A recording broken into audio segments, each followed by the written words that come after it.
Evening. Yes, we're here for another Sunday.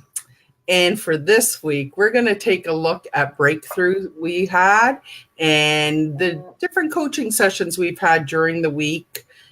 And here on Evergreen Coaching Space, we have Stephanie Jackson. I feel like a show announcer, holistic and health coach of the freedomtolive.ca, and myself, of course, Darlene Valentine of Life and Financial Coach of Alara Solutions and darlenevalentine.com. So we've teamed up to discuss the different variations of coaching we've done and what differences it's made in others' lives as well as our own life. So welcome, Stephanie. Thank you, Darlene. And before we kick off, I thought I'm just going to add in a gratitude for this week. It's been an amazing week for me. I've always said, let go, let God, and things seem to always fall in place. So I'm really, really blessed this week because things have started falling into place. So that's my gratitude for the week. Amazing. Yeah, I feel really grateful for all the different people that I've connected with this week, because everybody that I connect with, whether it's, just to set up an interview or friends touching base, whether or not, whatever that may be, those stories and those people, they shape you and they change your path sometimes in life. So I'm just grateful for all the people that I've connected with this week. That's awesome. Yeah, I just like I think we're going to start doing this from now on, because the more gratitude you show, the more it's going to come back to you. Of course. Again, a book I'm reading and a podcast I listen to. I'm putting it out there. So what are we talking about tonight, Stephanie?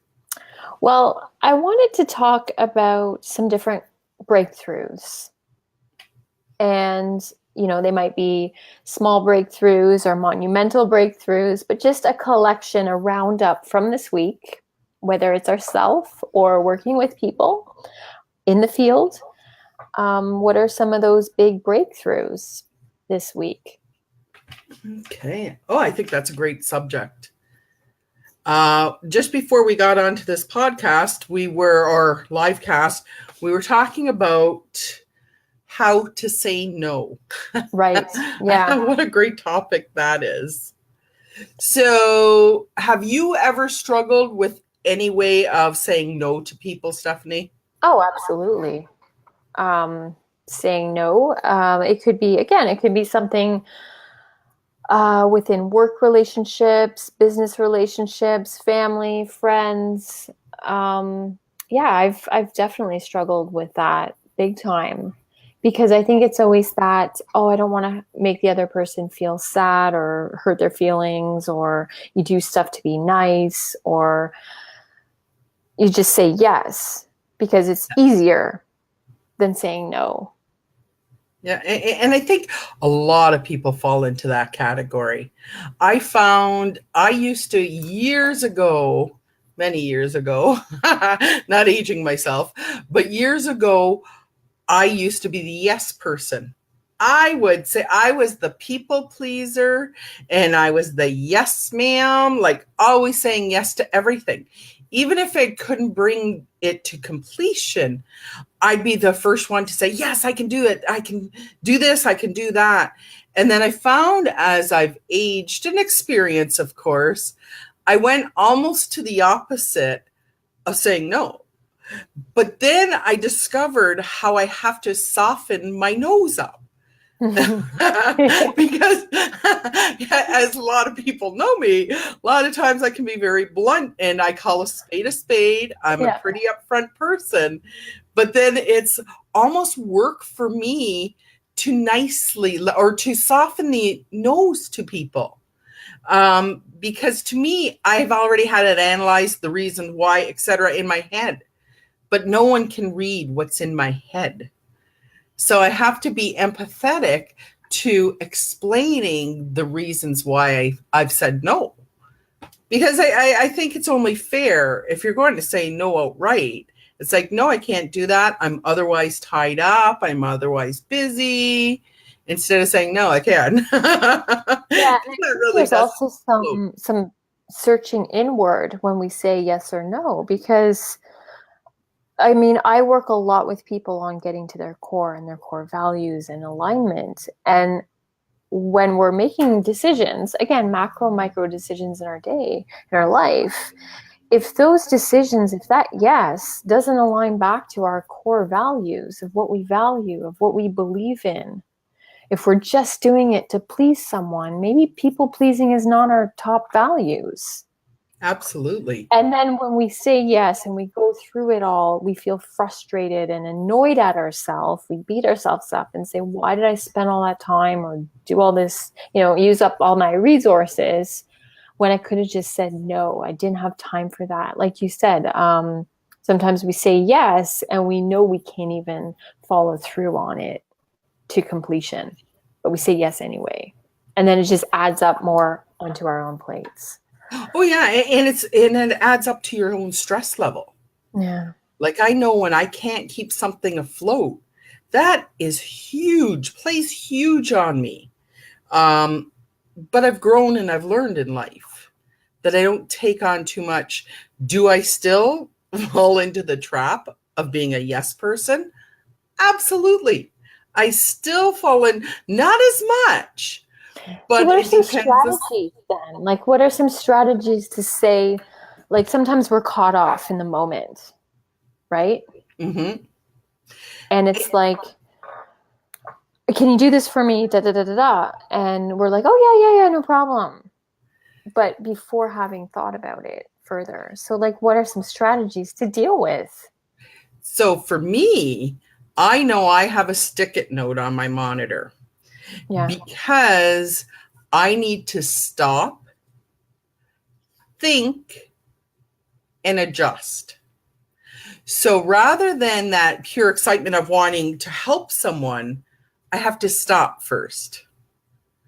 And I have to think about it and play it out. Do I realistically have time for this? How will it impact me in my work-life balance? Is it going to fit into my work-life balance? And then, if I can fit it in, what does that take away from? Or who does that time take away from?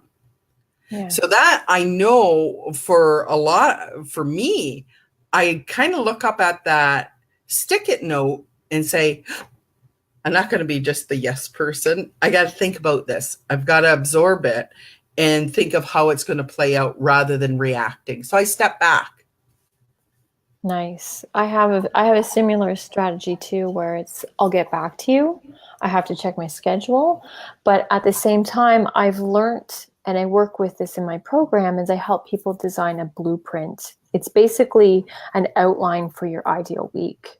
But that same outline for your week, for me, for example, to balance my own energy and my own personality. Like when I'm around people and I'm coaching and speaking events and all these kind of things, it drains me.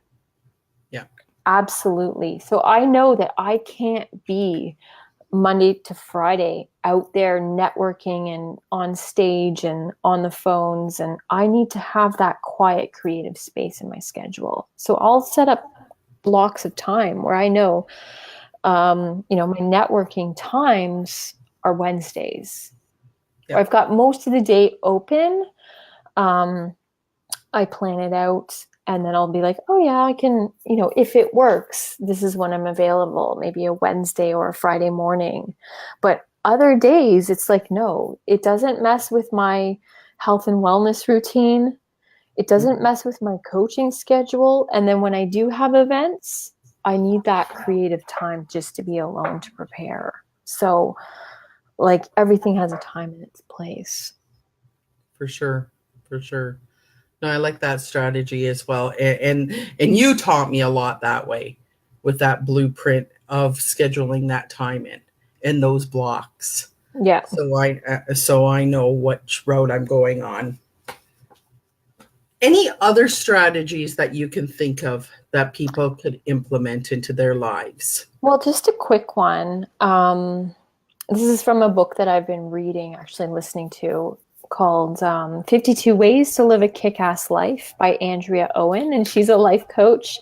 And a quote by her is, if it's not a hell yes, then it's a hell no. Yeah, and I just kind of, that resonates a lot with me when, you're kind of on the fence with stuff. It's like, oh, can you do this? And yeah, it's just about kind of checking in to your own reference and alignment, whether or not it's really something that's you're gonna be passionate about. No, I really like that. It's like, because it kind of makes it more definitive. That it's like, boom. So like, here's I'm a doing route that this. I'm gonna. Yeah. Because if you're not sold on it, then it's no, done. It makes it that much easier. But I think with these few strategies that will definitely help some of you folks out there. Yeah. So, what other breakthroughs have you had during this week with people that you've been working with or yourself? What were we just talking about that I definitely did the blog post on? I'm trying to think. Oh yeah. Well, it's funny because I was telling you a story of my breakthroughs, and when I mentioned this one, you're like, you just kind of your eyes started to kind of like glaze over, and you're like, really? Like, are you reading my mind right now? Was because I was listening again. I love podcasts, so I was listening to one of my business / health and wellness podcast. I don't know if you've heard of it. I'll link it up to the show notes. It's the Highest Self podcast by Sahara Rose. Okay. And she had a guest speaker on, Angie Lee. And I also listened to her podcast separately. So I thought, oh, the two of them together, this is going to be really good. And they were talking about story and growing your business as an entrepreneur, because in my practice, I help a lot of creative, heart-centered social entrepreneurs balance that life, health, and grow their business. Mm-hmm. So this is the stuff that I listen to for myself, but it also helps a lot of the people that I'm working with. And it's, if you can master empathy, it's like, yeah, clearly, and storytelling, clearly, then you'll have a multi-million-dollar business. And that just resonated with me. But what was really important to this is that I had my own breakthrough this week in my story. And I was on a call with someone, and on that call, it was just a 15-minute call to set up an interview. That call ended up being 3 hours. And in that call, I was the one, usually I'm the one that make people cry. I was the one that was just an emotional disaster, because I had realized that there's a part of my story I haven't told a single person in this world about. And to be really honest, I didn't even tell her all the details. There was still some of that story that I had edited out of embarrassment, out of shame, out of being scared of being judged. So I know you want to jump in. So that's you finish. We have all night. You go for it. That's the question, is what are the things that you are the most embarrassed, the most scared about your journey to share? And this is where it just hit me like unbelievable with Stephanie, because I have just come across this. So yesterday morning, I woke up, and I'm famous for waking up with these epiphanies, these ideas, these things. So I'm going to read you what I wrote yesterday morning as part of a blog post to do with exactly what Stephanie has just said here. And it's, I wake up I wake up with these epiphanies and great ideas and start them, and they fizzle out eventually. My determination is to make it work until the end. What end? What am I talking about? This morning's epiphany was first to show gratitude and then getting back on track with my health, my wealth, my life. But more important was the fact that there's this huge need to document and track your progress. I'm always coaching and helping people through their challenges, but why am I not doing this with everything in my life? I have thought about blogging and bringing those that want to follow or join in with me, for that matter, on this crazy journey of mine. But this is damn scary because I've come to the realization this is opening up yourself for the whole world and making yourself so vulnerable. Some may have called me a control freak over the years. Okay, maybe more than some. I know trust was a huge issue for me over the years, and I've slowly overcome some of this. Not totally, but this is a work in progress. Then it's overcoming fear. But the list doesn't stop there as we begin to compile 101 excuses and stories we tell ourselves. Have you ever felt this way? So I've had some pretty major life changes in just over a year. And what is major to me may not be as major to many. It's all about how we realign, adjust, and overcome these challenges in life and set a path going forward. The key here is set a path. And though I've taught, guided, and coached and followed somewhat pretty systematic approach to life, I still lack the implementation within my whole life. I'm one of those people that needs structure, processes, and a well laid out routine. The past few months, I let go of 80% of this and created such a turmoil in my head to what led me to feel like I'm spiraling out of control. What seems out of control to me may not be this way for another. It's an individualized perception of one's life. So I started writing this, and the reason I wrote this was because I wanted to put it out there of, though I can guide and help people, and I do, and I make differences in people's lives every day, I'm not perfect. But I've discovered for myself, I need that documentation. But I don't only need that in the financial aspect. I need my checks and balances. I need to document the food I'm eating if I'm going to stay on my healthy eating plan. I need to lay out my work hours and what I'm achieving each day if I'm going to accomplish any of the goals I've set forth. So whereas I've let that go for the summer, and I feel, no, this doesn't work for me. It is not for everyone. Not everyone works like that. No. But in my head, I find I need to have that systematic approach in order to feel accomplished. So I stepped back and I thought, oh, why don't I create this wonderful journey so other people could follow me? But right away, guess what? It's the fear. The fear of opening yourself up, just like Stephanie. It's that fear of opening yourself up and being vulnerable to people, then knowing, oh, she's not that perfect.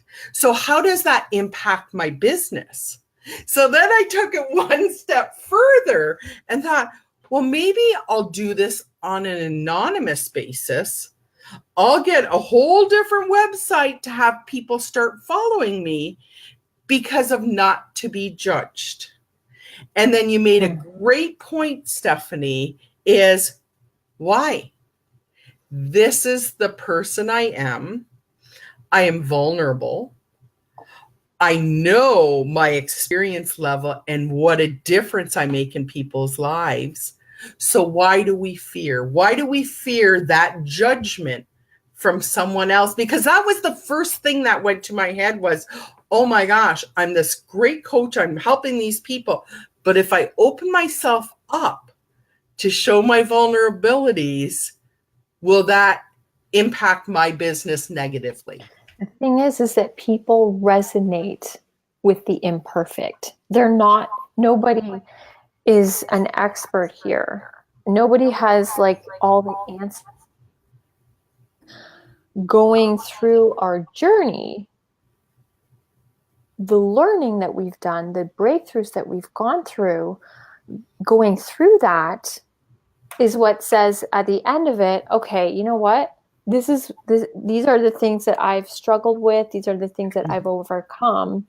These are the things that I'm embarrassed about or scared to tell because people are going to judge me. But at the end of the day, you're like, the place that I want to get to in my story is that I don't care. I don't give a shit, because that's just part of my journey. That's who I am today because of all of that. And that's where people resonate in the story. Mm-hmm. Mm-hmm. They don't resonate with the perfect person, and I've had people tell me that is like, they resonate with the story on the single mom. I forget the name, but it was the founder, I think, of partly related to The Secret. She was like a single mom and on the streets and had all this hardship, but got through it all. Yeah. And became like this famous coach and guide where people resonate. They're like, whoa, look at all the things that she's overcome, rather than the person that grows up in the little white house with the picket fence. Their parents were normal and, they had a whole bunch of money and they paid their school. And, it was just kind of that people don't resonate with that story. Mm-mm. Because, and I think this is what we touched on last week, was because that's not a perfect family. Exactly. Because there is no perfect family. Story. Because does that even exist? No. We would love it to exist, but the reality of life is it doesn't. No matter what we see in everyone has their trials and tribulations.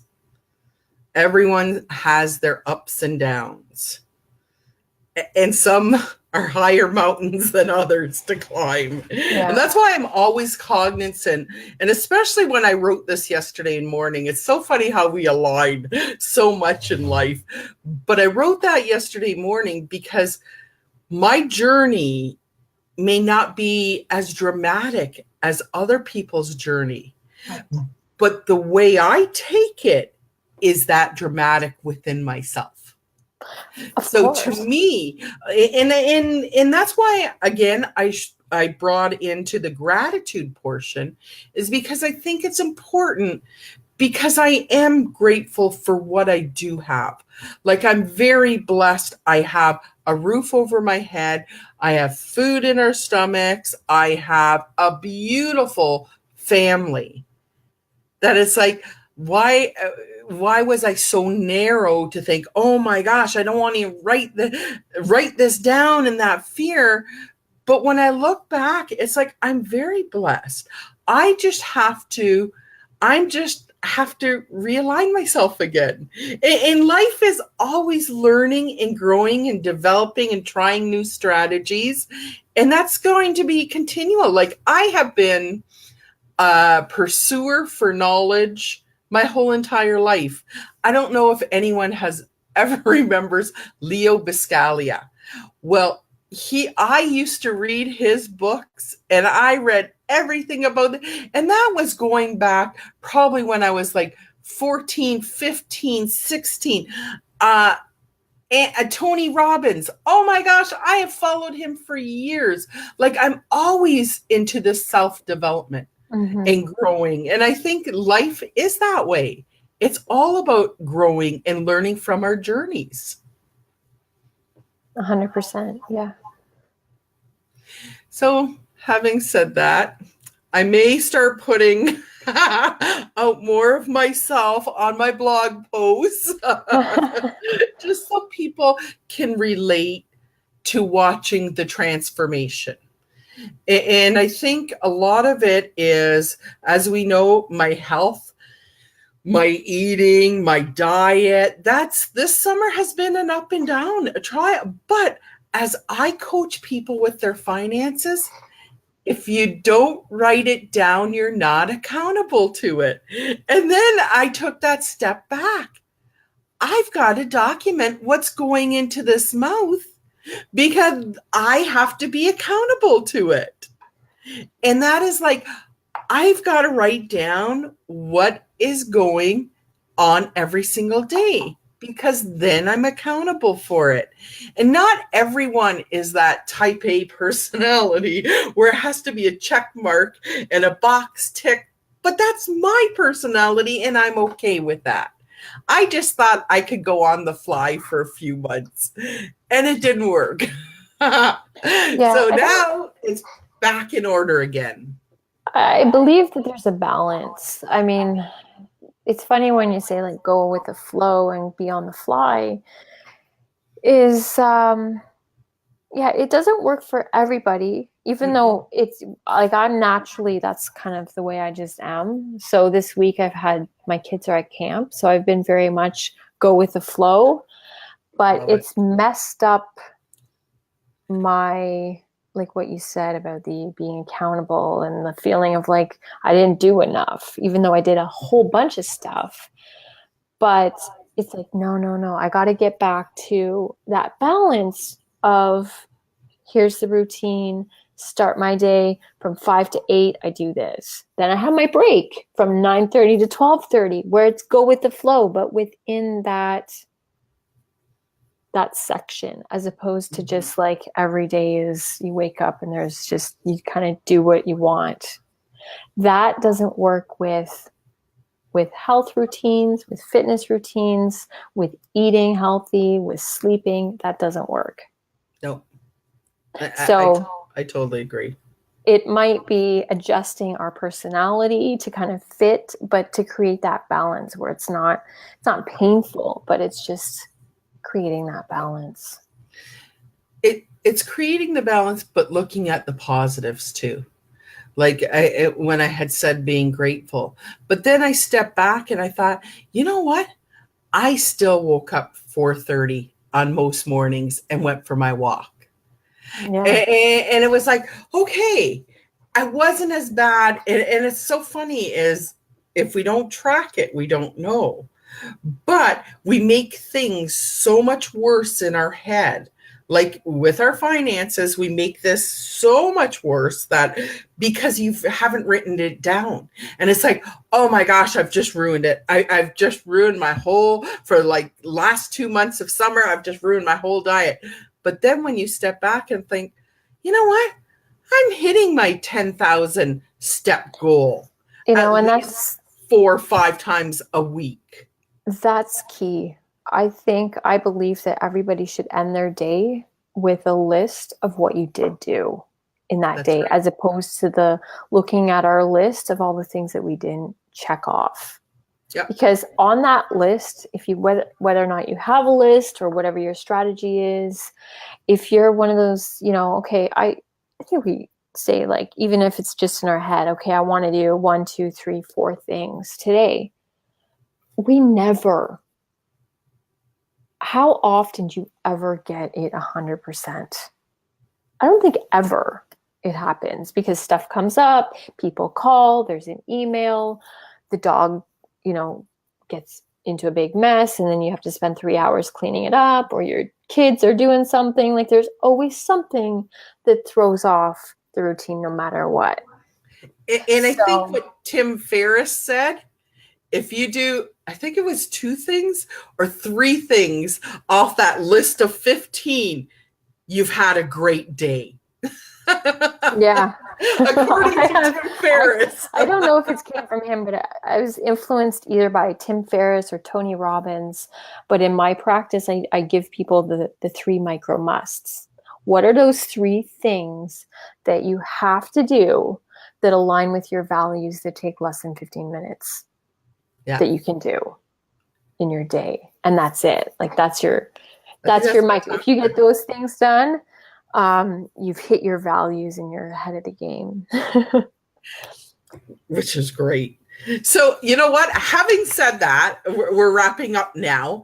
What I want to challenge people with is list those things out and start doing at least write down 3 things you're grateful for every single day. So before you go to bed at night or in the morning when you wake up, write down your gratitude for 3 things every day.